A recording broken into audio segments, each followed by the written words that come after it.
Mis amados, la semana pasada estuvimos hablando acerca de cómo de su interior corren ríos de agua viva, de nuestro interior corren ríos de agua viva, y que el Señor lo que quiere es tomar nuestra alma, tomar nuestro cuerpo y libertar nuestras emociones, nuestra mente y nuestra voluntad. Y decíamos que hay personas que están atadas en su poder decisional, tienen grandes ideas y nunca las ejecutan porque están atadas. Personas que el Señor les dio una capacidad de vivir en gozo tremenda y siempre están en depresión y siempre están tristes o siempre están malhumoradas. El Señor quiere libertar nuestras emociones. Amén. Y quiere darnos un tipo de vida que es celestial, como decía hoy el apóstol de esta casa. Es que vivamos, que moremos, que nuestra morada sea celestial. Dice que el Señor nos ha bendecido con toda bendición espiritual en los lugares celestiales. ¿Quién está aquí en los lugares celestiales? Ahí es que tenemos que estar, en lugares celestiales. Hay un verso de Apocalipsis que, como no iba a hablar de él, no lo busqué, pero después usted sabe dónde está. En la BTX dice que salió un ángel a hablarle a los que estaban asentados sobre la tierra. Apocalipsis tiene mucho lenguaje de los terrenales y los celestiales, y no está hablando de los que se murieron y están en el cielo, hermanos. Está hablando de los que saben vivir en lugares celestiales y los que solamente viven en lo terrenal y en las soluciones terrenales. Amén. Entonces el Señor está libertándonos y haciéndonos vivir reino. Y yo quiero observar unas notitas que tengo aquí, porque si no me pongo a hablar mucho y se me va el tiempo y no logro esto. El Señor quiere empoderarte para que sepas reinar ahora. El reino no es para después, el reino es ahora. Y Jesús dijo, el reino está entre ustedes. Y lo que él predicaba era el reino. Hermanos, hay cosas que nosotros decimos que van a pasar después, que ya no necesitamos que pasen. Ahora usted tiene que reinar. Ahora usted tiene que señorear. Ahora usted tiene que señorear sobre la enfermedad y sobre la pobreza y sobre los problemas en el hogar. Es ahora tomar dominio. El Señor creó al ser humano, dice Génesis, para que, dice, hagámoslo a nuestra imagen y semejanza y domine, señoree. El Señor Jesús restaura ese dominio que se perdió, y el Señor Jesús nos enseña a tomar dominio y nos dijo que tenemos poder y autoridad sobre toda fuerza del diablo. ¿Sabe que no hay fuerza del diablo que se escape al dominio suyo?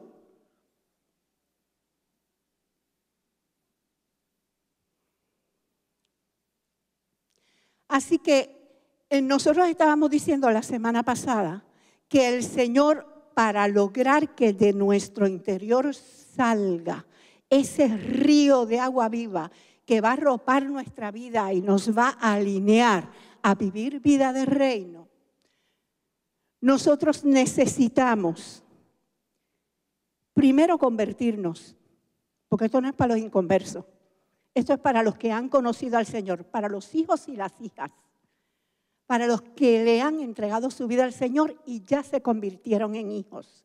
¿Ok? Por lo tanto, lo primero es anunciar el reino de Dios. Los que se convierten nacen de nuevo. Ya su espíritu está vivo y ya el Espíritu de Dios puede venir a morar ahí y tomar dominio de lo demás. ¿Cuántos están aquí y quieren que Dios lo haga? Lo segundo que necesitamos es enseñanza. Y yo quiero que entendamos algo.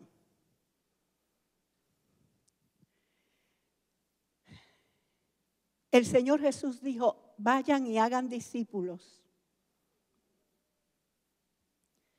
enseñándoles que guarden las cosas que yo mandé.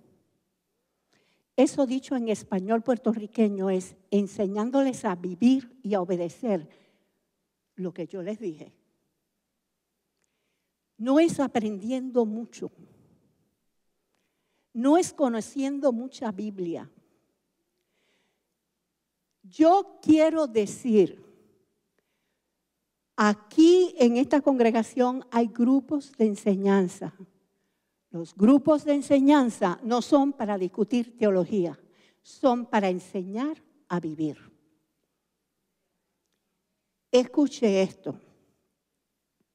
Lo que el Señor quiere es que todo eso que está bloqueado en tu vida se desbloquee. Y la palabra de Dios tiene el poder para desbloquearlo. Y nosotros traemos enseñanza para desbloquear la salud que no se quiere acabar de manifestar. Y usted puede estar creyendo profundamente en una sanidad y como que no se acaba de dar, como que no se acaba de manifestar, porque hay un bloqueo espiritual. Y nosotros aprendemos la palabra para desbloquear y vivir reino. Amén. Ese es el propósito de los discipulados. Que recibamos los códigos para desbloquear.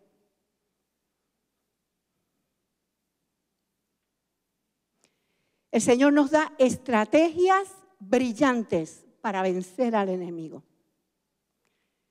Así que el mensaje de esta congregación todo el tiempo es: no nos vamos a entretener en religión.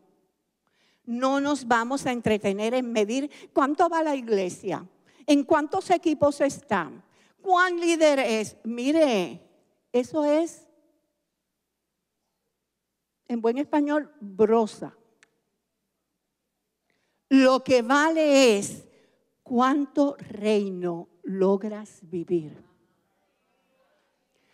Cuánto poder del reino llega a tu vida para desbloquear, para quitar del medio todas las maldiciones que siguen manifestándose en tu cuerpo, en tu vida, en tus finanzas, que no te dejan estar feliz, tranquilo y lleno de la plenitud que el Señor quiere que tú estés. Amén. Amén. Gloria al Señor.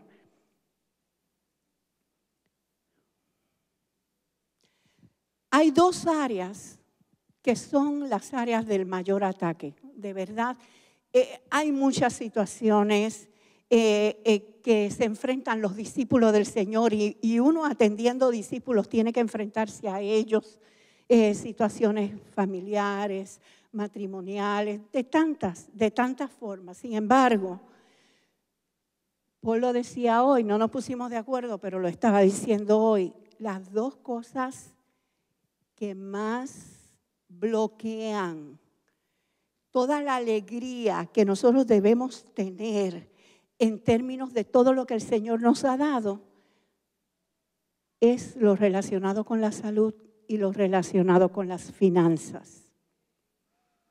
Es como si el diablo quisiera darle particular atención a eso, como para que no podamos salir del hoyo. Pero vamos a patearlo. Porque a quien Dios dio autoridad fue a nosotros y a Él se la quitó. Y lo que yo estoy proponiendo es que el Señor dio los códigos, las estrategias y están en su palabra. Y yo quiero hoy hablar hasta donde lleguemos, porque yo sé que la mañana ha avanzado, tampoco voy a tener apuro, pero tampoco tiene que ser que hoy se traiga.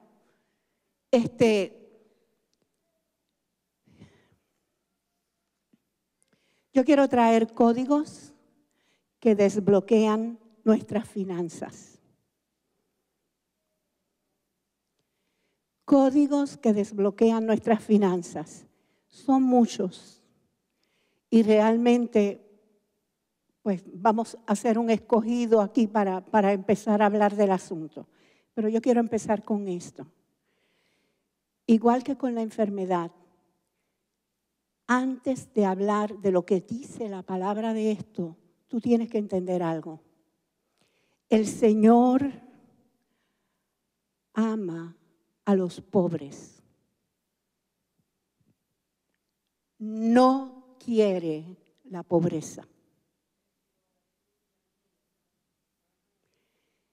La religión nos ha enseñado que para el Señor un pobre es un virtuoso, que tiene la mitad del cielo gano. Eso es una mentira que vino del infierno. Es una mentira. El Señor ama al enfermo, no a la enfermedad. Pero yo quiero que entiendas, el Señor no juzga al enfermo, viene a juzgar la enfermedad. Dios considera que la enfermedad es un ladrón, asesino, destruidor que está cometiendo una injusticia contra ti. Dios viene a tu vida a sanarte porque Él te quiere hacer justicia y libertarte del que quiere destruir tu cuerpo. Entonces te ama aunque estás enfermo, pero lo que quiere es libertarte de esa enfermedad. Por lo tanto, Dios no ama la enfermedad, no se alegra de que tengas enfermedad y no quiere usar la enfermedad. Él tiene otras cosas para usar. Yo reconozco que, como dice la palabra, Dios resiste a los soberbios y da gracia a los humildes. Que es posible que si nos ponemos soberbios, nos dé contra el suelo y permita que pasen cosas. Pero no es que el Señor desea eso para ti. Es que a veces nos lo buscamos nosotros. ¿Ok? Ahora escuche. Traigo esto porque cuando nosotros hablamos de ciertos textos, por ejemplo, si yo digo la pereza trae pobreza, usted puede llegar a la conclusión de que yo estoy diciendo, si tú eres pobre es porque eres perezoso. Y eso no es lo que yo estoy diciendo. Nosotros vamos a presentar diversos códigos de la palabra para que tú salgas de la pobreza. Algunos te aplicarán, algunos no te aplicarán, pero por encima de todos los códigos, por si acaso a ti te da con decir, pues que yo lo practiqué todo. Escúchame. La razón número 1 para que haya un ataque de pobreza es porque el diablo te quiere destruir. Y él utiliza pactos ancestrales, maldiciones ancestrales, iniquidad ancestral, pecado propio tuyo y faltas tuyas para arremeter con pobreza, igual que con enfermedad. Entonces, lo que nosotros deseamos es, Señor, revela el corazón, comienza a mostrar a las vidas, comienza a mostrar qué cosas pueden haber sucedido que los tenga atados a pobreza. Hermanos, la lucha contra la escasez es una lucha que toma años. Pero en medio de esa lucha, el Señor nos da victoria y nos da milagros. Esto es como el viaje de Israel en el desierto. Dice que el Señor los llevaba a una tierra que fluía todo, que iban a tener mucho de todo. Pero tuvieron que estar en el desierto que no tenían ni ropa para ponerse. El Señor hizo el milagro de que la ropa no se les desgastara para que no se quedaran desnudos. Pero no tenían ni siquiera en la tienda de misericordia para ir a buscar ropa. ¿Ok? Paréntesis. En el huracán María, que teníamos la tienda abierta para que la gente entrara a llevarse todo lo que necesitaba, se ponían de acuerdo los matrimonios, uno adentro y otro afuera, y por la ventana sacaban mercancía para robársela. cuando era toda regalada. Es increíble, hermanos. Pero tiene que ver con lo que vamos a hablar hoy. Ahora, yo quiero que empecemos en la palabra con Romanos 4, del 18 al 21. Vamos a leer eso y les digo para qué lo queremos leer. Dice, está hablando de Abraham, aun cuando no había motivos para tener esperanza. ¿Quién está aquí? ¿Qué es fe? Tú sabes que para tú adquirir cualquier cosa necesitas fe. Aun cuando no había motivos para tener esperanza, Abraham siguió teniendo esperanza. Y eso es lo primero que te quiero decir. ¿Tú quieres un milagro en tus finanzas? ¿Quieres un milagro en tu cuerpo de sanidad? Pues basta de decir, lo he probado todo. Basta de decir, si a mí me ministró hasta Gille Ávila. Porque estás diciendo, no tengo esperanza. La palabra dice que aquella mujer del flujo de sangre llevaba 12 años enferma y que todo su dinero se lo gastó en médicos. Ya no tenía dinero, la enfermedad seguía ahí y dice, y en vez de mejorar, empeoró. Pero ella decidió creer, si tan solo toco el borde de su manto, quedó sana. Y así mismo fue. Así que ese texto lo primero que dice es, aun cuando no había motivos para tener esperanza, Abraham siguió teniendo esperanza. ¿Cuántos dicen hoy, nadie me quita la esperanza de que mi escasez se acaba y que las finanzas en mi casa comienzan a fluir milagrosamente? Amén. Dice, aunque no tenía motivos para tener esperanza, Abraham siguió teniendo esperanza porque había creído en que llegaría a ser padre de muchas naciones. Esa fue la palabra que le dio el Señor. Pues Dios le había dicho, esa es la cantidad de descendientes que tendrás. Y la cantidad que le dijo fue, no los vas a poder contar. Y la fe de Abraham no se debilitó.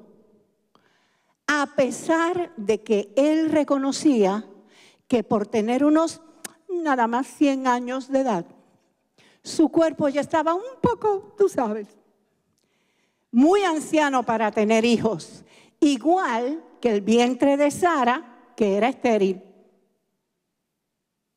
Si de joven era estéril, después de la menopausia era 2 veces estéril. Pero ahí dice, en el verso anterior, dice, la fe no se debilitó a pesar de lo que veía. ¿Quién está aquí? Hoy vamos a soltar códigos, si nos da tiempo, códigos para la prosperidad, códigos para romper con la pobreza, códigos para desbloquear las finanzas que tienen que llegar. Amén. Y si tú sales de aquí y se te explotó una goma, tú no vas a decir, pues ahora que estoy creyendo esto, ahora para colmo. ¿Usted me entiende? O sea, él no se debilitó en la fe, no importa lo que vio. Dice, Abraham siempre creyó la promesa de Dios sin vacilar. De hecho, su fe se fortaleció aún más y así le dio gloria a Dios. Y el 21 dice, Abraham estaba plenamente convencido de que Dios es poderoso para cumplir todo lo que promete. Vamos a ver cuál de ustedes dice, cambia ese nombre suyo, cambia el nombre de Abraham por el suyo y dice eso, verso 21. Yo voy a decir Mari y usted va a decir su nombre. Mari está plenamente convencida de que Dios es poderoso para cumplir todo lo que promete. La que hace la diferencia en nuestras vidas, hermanos, no es que Dios tenga preferidos. Es que algunos siguen creyendo y siguen esperando que si Él lo dijo, lo hace. Y que Él promete lo que cumple, porque es fiel y porque tiene poder para hacerlo. Y tú tienes que saber que Dios es fiel a lo que ha prometido y también tienes que saber que tiene todo el poder que necesita para hacer lo que sea. Y si tú lo sigues creyendo, lo tienes. Y si tú dejas de creerlo y empiezas con incredulidad y tú ves, y a mí no me funciona, si ya eso yo lo hice, eso que dice la pastora ya yo lo hice y no me funcionó. Estás hablando exactamente lo contrario a lo que habla la fe y no vas a tener nada. Porque la palabra dice, pero pida con fe, no dudando nada. No se crea que el que pide así va a recibir algo. Eso es lo que dice, ¿verdad? ¿Cuántos tienen fe? ¿Cuántos saben que Dios es fiel? ¿Cuántos saben que si tú quieres que se cumpla en tu vida, que Él te va a sacar de pobreza, Él lo va a hacer? Que Él te va a sacar de escasez, Él lo va a hacer. Que Él va a cambiar el panorama financiero de tu hogar, lo va a hacer. Si José, que era un esclavo en Egipto, logró que la casa de su amo prosperara porque la bendición de Dios estaba sobre él. Logró que el carcelero prosperara porque la unción de Dios estaba sobre él. ¿Cuánto más tú teniendo al Señor Jesucristo, el Mesías, en tu corazón? ¿Puedes lograr lo que el Señor prometió? ¿Cuánto más ahora que el Señor pagó el precio para que seamos liberados de maldición? Amén. Lo primero que tenemos que entender es que dice Mateo 6:33, dice que buscar primeramente el reino de Dios y su justicia, ¿verdad? Y todo lo demás será añadido. Escuche esto, hermano. En la NTV dice, busquen el reino de Dios por encima de todo lo demás. Y lleven una vida justa, o sea, y su justicia. Lleven una vida justa. Y Él les dará todo lo que necesiten. Otra versión dice, y todo lo demás será provisto. Yo quiero empezar con esto.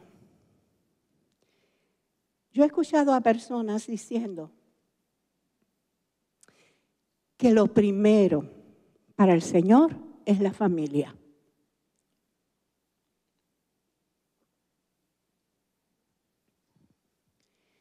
Porque usan 1 Timoteo 5:8, que dice que el que no es primeramente por los suyos y los de su casa, es peor que un incrédulo y ha negado la fe. Pero ese texto no dice que la familia es primero. Es más, el Señor dijo, el que ame padre, madre, mujer, hijos, hijas, más que a mí, no es digno de mí. Lo primero es lo primero. El primer mandamiento, según Jesús, es amarás al Señor tu Dios con todo tu corazón, con toda tu alma, con toda tu fuerza, con toda tu mente. Y después a tu prójimo como a ti mismo. ¿Ok? Y el primer mandamiento del decálogo es no tendrás dioses ajenos delante de mí. Tú no puedes amar a tu familia más que a Dios, ni más que al reino. Porque el reino es el plan de Dios.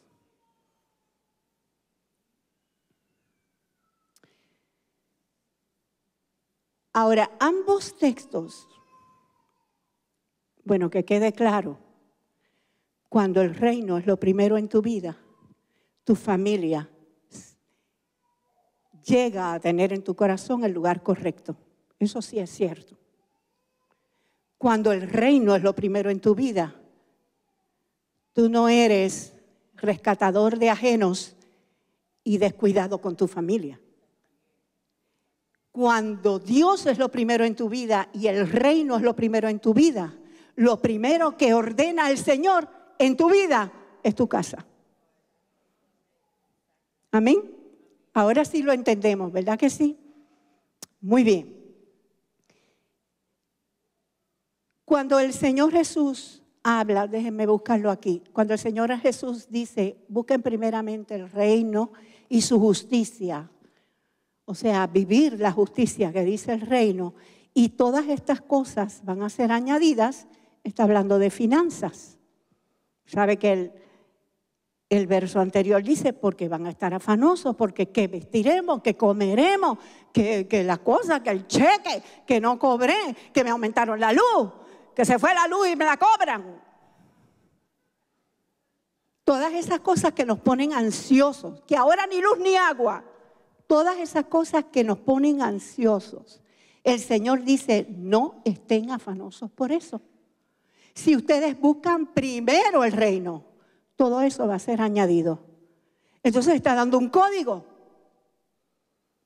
Cuando Dios es primero en tu vida, Dios se encarga de eso.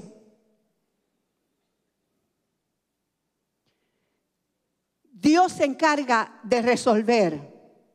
No te estoy diciendo que te tires para atrás, eso lo vamos a ir viendo. Yo no sé cuándo, pero eso lo vamos a ir viendo.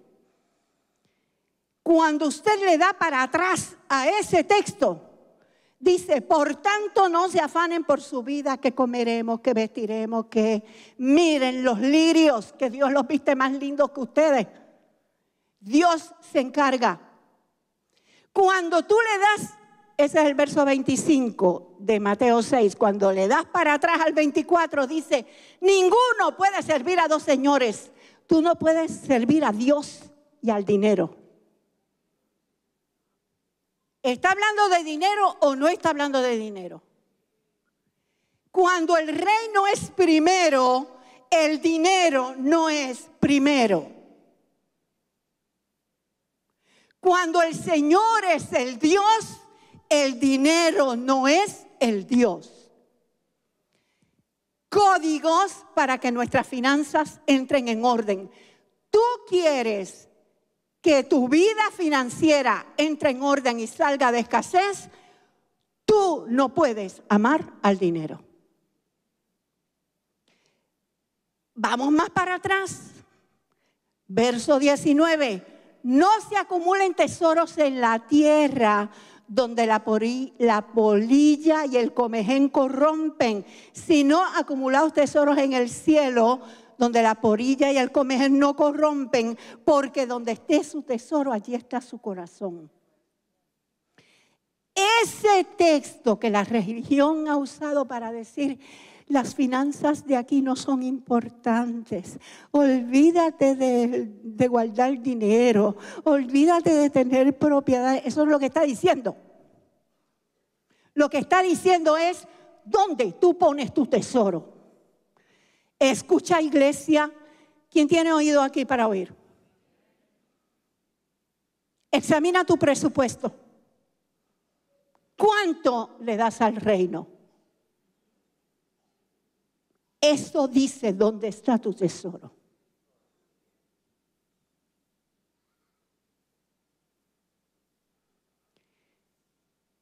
Si tú no eres capaz de ofrendar a Dios lo que dice Dios que debes ofrendarle, si tú no eres capaz de sembrar en los negocios del reino, o sea, en los planes que tiene Dios en el reino, tú no estás acumulando tesoros en el cielo. Hermanos, cuando nuestro presupuesto es primero para el Señor, y lo primero que se saca es diezmo, ofrenda, primicia, y la ayuda para el colegio, y la ayuda para esto, y la ayuda para... Es que es milagroso. es que se empiezan a abrir los cielos. Es que nosotros queremos ver milagros, pero no le queremos entregar al Señor la vida. O queremos entregarle al Señor la vida toda menos la billetera. Y no funciona. Y no se engañe.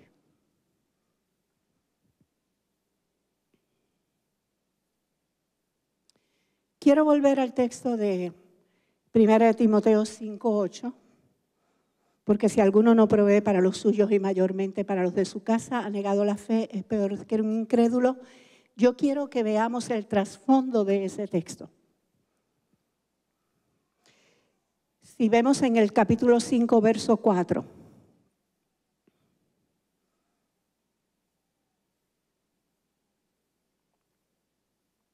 Está hablando de las ayudas que se daban a las viudas. Y dice, pero si alguna viuda tiene hijos o nietos, aprendan estos primeros a ser piadosos para con su propia familia y a recompensar a sus padres, porque esto es lo bueno y lo agradable delante de Dios. Entonces dice, y no agraven a la iglesia. O sea, está diciendo, la iglesia mantiene, o sea, no es como ahora, hermano, no había ni seguro social por viudez, ni ninguna de las otras cosas. Una mujer que quedaba viuda, quedaba totalmente sin sustento. Y lo que el apóstol está diciendo es, la iglesia tiene que atender esas mujeres que quedaron sin sustento. Pero si alguna quedó sin sustento y tienen hijos y nietos, hello, encárguense de su familia, no se lo echen a la iglesia también. Eso es lo que está hablando ese texto. Y termina diciendo, porque el que no es primero por los suyos y los de su casa, es peor que un incrédulo y ha negado la fe. Amén. Fíjense cómo en todos estos casos hay códigos para ser bendecidos por Dios.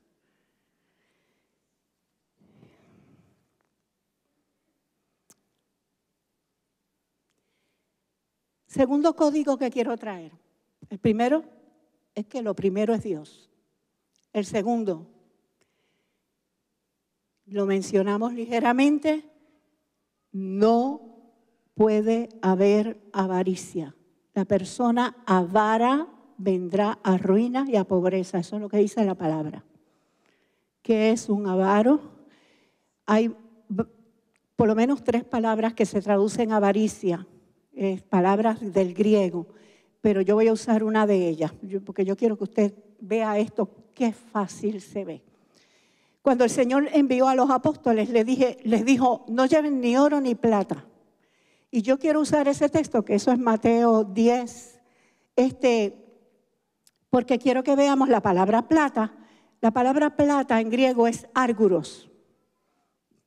Usted no le interesa saber griego, pero yo intereso que usted se dé cuenta de algo que le voy a enseñar. Dice en Lucas 16, 14, que los fariseos estaban escuchando a Jesús. Dice, y lo escuchaban los fariseos que eran avaros. No se dice ávaros, ¿ok? Que eran avaros y se burlaban de él. Eso dice en ese verso de Lucas. Esa palabra avaros es la palabra filárguros. ¿Cómo se decía plata? ¿Ya aprendió griego? Árguros. Y avaro es filárguros. La primera parte de la palabra filo significa amigo de o amor por. Amor por la plata. Amigo de la plata. ¿Qué es un avaro? Un amigo de la plata, un amigo del dinero. Uno que tiene amor por el dinero. ¿Ok? Dice Hebreos 13:5. Sean vuestras costumbres sin avaricia. ¿Cómo deben ser nuestras costumbres? Sin avaricia. La palabra que se traduce sin avaricia es afilárguros. Si usted lo divide, a significa sin. Filo, que significa amigo de o amor por. Y árguros significa plata. Vuestras costumbres sean sin amor a la plata. ¿Quién está aquí? Vuestras costumbres sean sin amor al dinero. Esa es nuestra cultura. Nosotros no amamos el dinero. Nosotros sabemos que Dios provee el dinero y lo hace para nuestra bendición. Amén. Un texto más. En 1 de Timoteo 6:10 dice: porque la raíz de todos los males es, ¿qué dice? El amor al dinero. La palabra en griego, porque la raíz de todos los males es filarguría. El tener amor por el dinero. Iglesia, ¿quién me está escuchando? La raíz de todos los males no es el dinero. El dinero no le causa problemas a nadie. Lo que causa problemas es el amor al dinero. Entonces yo te estoy diciendo, sé libre del amor al dinero. Sé libre de la dependencia del dinero. Y la palabra de Dios presenta un montón de claves de cómo descubrir que tú amas el dinero. Y una de ellas,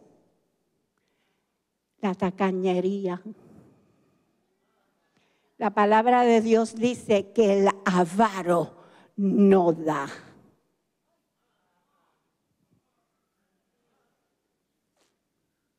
Pero como el Señor nos está dando códigos para ser libres, y usted no se va a frustrar y va a decir, pues pero que eso yo lo hago y todavía. No. Usted vino aquí a descubrir los códigos que desbloquean. Y yo declaro que su vida financiera va a ser desbloqueada en el nombre de Jesús. Y que el Señor le va a revelar qué pactos hizo su familia que le está impidiendo a usted. O qué cosas ha hecho usted que le está impidiendo y no se ha dado cuenta. Amén. Amén. Proverbios 11:28 dice, principio divino, hermano, principio, esto es lo que creemos, el que confía en sus riquezas caerá. El que confía en sus riquezas caerá. Mas los justos reverdecerán, porque los justos no confían en sus riquezas. Amén. Muy bien.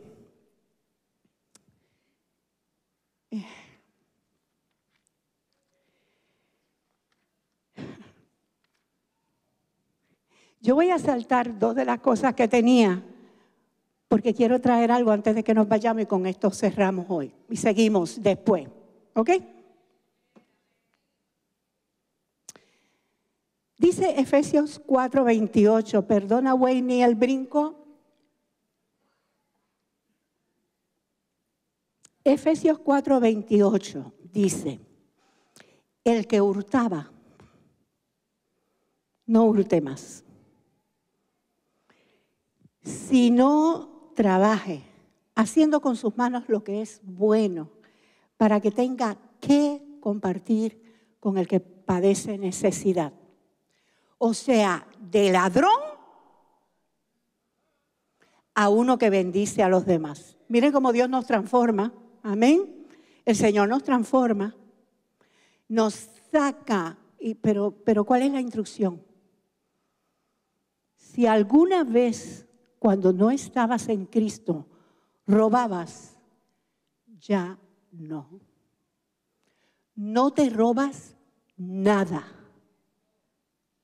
Si el cajero se equivocó y te dio 20 pesos de más, tú miras a devolverlos y no te los robas. ¿Por qué? Te voy a decir por qué. Vamos a buscar en Zacarías 5, de 2 al 4. Principios que desbloquean. ¿Quién está aquí con oídos abiertos porque quiere que se desbloqueen sus finanzas? En Zacarías, capítulo 5, desde el verso 2 dijo, y me dijo, ¿qué ves? Zacarías estaba teniendo una visión. Zacarías era vidente, eso era visión tras visión. Y yo respondí, veo un rollo que vuela y mide tanto, no importa lo que mide. Ok, el verso 3 dice, entonces me dijo, esa es la maldición que sale sobre la faz de la tierra. ¿Qué salió sobre la faz de la tierra? Maldición.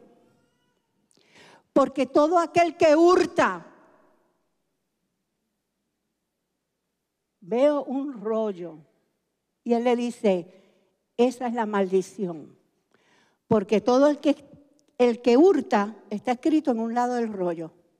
Y el que jura falsamente está escrito en el otro lado del rollo. Será destruido. Espérate, vamos a quitar todos los paréntesis. Todo el que hurta será destruido. Eso es un principio de la palabra de Dios, un principio eterno, como dice Paul, del manual del fabricante. El que hurta será destruido. Así que usted no hurta nada, pero nada, hermano.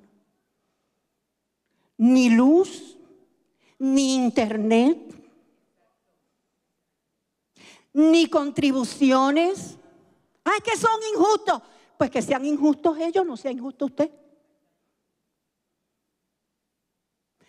Ni hurta en sus negocios. Ay, Dios mío, ¿dónde yo tendré esto metido?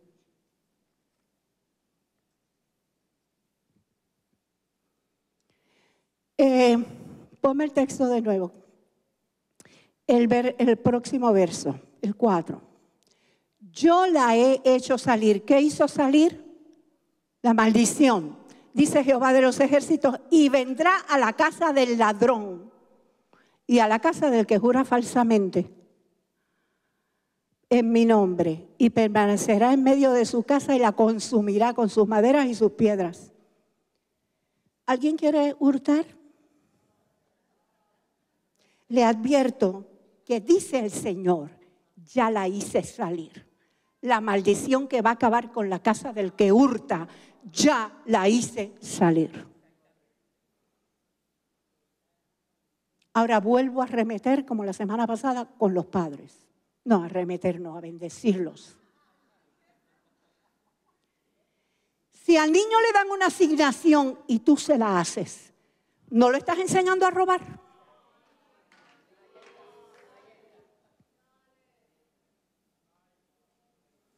Usted sabe algo, si hay algo que a mí me escandalizó siempre, que yo decía, yo no puedo entender esto. Yo fui una estudiante responsable. Mientras Paul jugaba baloncesto, yo estaba estudiando. Perdón. Yo estudiaba. Ahora escuche esto. Cuando había de esos trabajos que había que entregar, que había que leer, que había que buscar información, que había que... Ay, hermano, qué trabajo da eso. Yo los odiaba, pero los hacía. Si me entregaban el Quijote con 2 tomos, yo lo odiaba, pero me lo leía. Pero yo veía que compañeros míos no lo hacían, sino que le pagaban a alguien para que le hiciera el trabajo. Eso es robarse un diploma, ¿sabe? Pero más que eso, me escandalizaba que el que cobraba para hacerle el trabajo era cristiano. ¡Wow! Entonces se robó la nota y lo ayudó un hijo de Dios.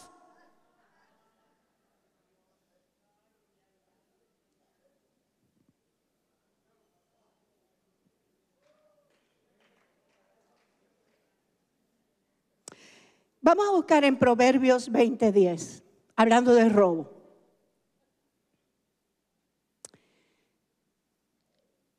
Pesa falsa y medida falsa, ambas cosas son abominación a Jehová.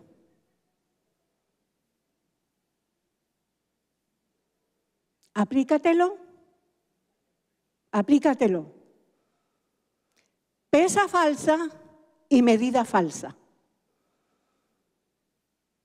Porque a lo mejor lo que tú vendes se tiene que pesar, o a lo mejor lo que tú vendes se tiene que medir.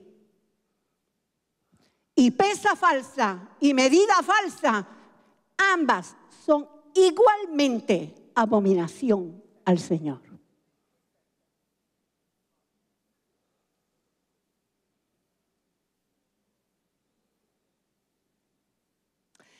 Y Proverbios 28:8.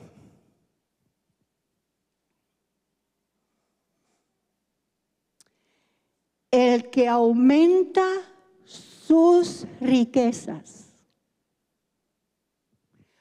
con usura y crecido interés, para el que se compadece de los pobres, las aumenta. Porque aquí hay otro principio del que no podemos hablar hoy. Pero el Señor dice que la riqueza de los malvados será dada a los justos.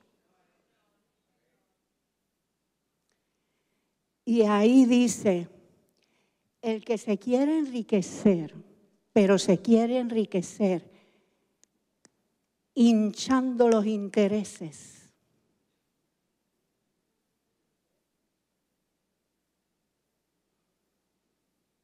O sea, con usura. Su dinero va a ir a parar en manos de aquel que se compadeció de los pobres y el Señor estaba mirando lo que estaba haciendo. Amén. Te va a ser quitado a ti y dado al otro. Amén. ¿Cuántos saben hoy que uno de los códigos para que se suelten las finanzas es salir de todo robo? ¿Cuántos saben que uno de los códigos para que se suelten las finanzas es que el Señor venga a hacer lo primero? Y eso incluye tus ofrendas.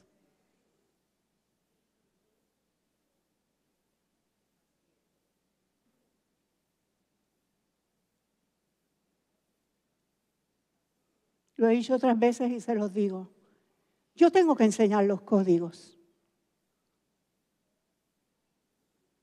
Yo soy responsable de enseñar los códigos que te van a desbloquear. Yo no recibo beneficios de que tú empieces a diezmar. Los beneficios los recibes tú. Vamos a alinear nuestra vida. Vamos a poner a Dios primero. Vamos a poner el reino primero. Vamos a dejar de robar. Y lo próximo que vamos a hablar, que desbloquea las finanzas, tiene que ver con la pereza y con la diligencia. Y usted lo sabe. Pero yo lo que quiero que aprendamos la próxima vez es que pereza y negligencia son dos cosas diferentes. Lo contrario a pereza es laboriosidad. Lo contrario a negligencia es diligencia. Y tú puedes ser bien trabajador y bien negligente a la vez. Tú puedes ser una persona bien trabajadora y bien desorganizada. Y eso es negligencia. Todos necesitamos aprender los códigos de Dios y el Señor nos va a libertar. Porque el Señor nos lleva a más. El Señor nos lleva a alcanzar todo lo que Él prometió. Amén. Dios les bendiga, amados.